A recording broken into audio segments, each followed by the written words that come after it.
Chapter 6. Kim Jong-il, the Hermit Kingdom's cult leader. The Democratic People's Republic of Korea, North Korea, is one of the most secretive and repressive regimes in modern history. While much of the world looked on with curiosity, confusion, or fear, North Korea developed an identity built on isolation, militarism, and total loyalty to a single family dynasty. At the heart of this legacy is Kim Jong-il, the enigmatic second ruler of the Kim dynasty, remembered not just as a dictator, but as the orchestrator of one of the most deeply entrenched personality cults the world has ever seen. Born in 1941 or 1942, depending on differing sources, Kim Jong-il's early life is wrapped in mythology and contradiction. North Korean propaganda insists he was born in a sacred log cabin on Mount Pictu, greeted by double rainbows and the appearance of a new star. In reality, most historians agree he was born in the Soviet Union, where his father, Kim Il-sung, was in exile during the Japanese occupation of Korea. Raised in the shadow of his father, the founder of North Korea, Kim Jong-il was groomed from an early age to carry on the mantle of the revolutionary family. By the 1970s, he was firmly entrenched in the country's propaganda and cultural apparatus, overseeing film production, theater, and ideological indoctrination. He was a lover of cinema and reportedly had a personal collection of over 20,000 films. So obsessed was he with movie-making that he once kidnapped a South Korean film director and his actress wife to force them to produce propaganda movies for the regime. In 1994, following Kim Il-sung's death, Kim Jong-il formally assumed power. While many had hoped for reform, Kim instead deepened the nation's isolation and militarization. Under his leadership, the doctrine of sungun, or military-first policy, took root. This policy directed the bulk of the country's resources toward the military, even as the population suffered through one of the worst famines in recent memory.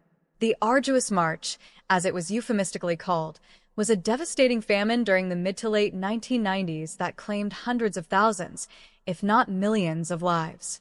Satellite images showed entire regions dark at night. No electricity, no food, no industry.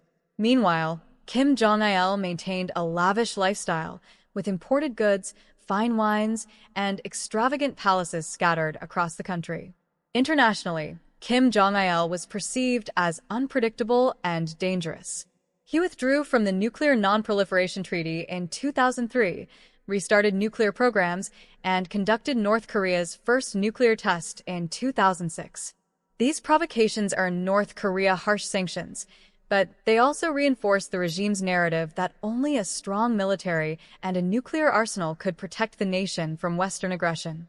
Domestically, Kim Jong-il fortified the personality cult begun by his father. State media attributed superhuman qualities to him, claiming he could control the weather with his mood, write symphonies overnight, and never needed to urinate.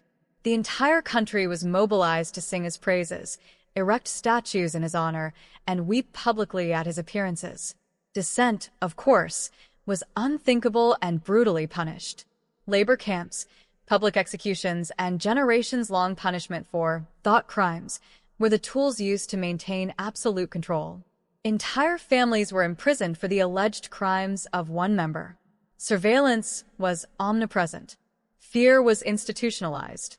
In his final years, Kim Jong-il prepared his youngest son, Kim Jong-un, to take his place, an unusual choice, given his youth and lack of military experience. Yet by the time Kim Jong-il died in December 2011, the power transition was already underway.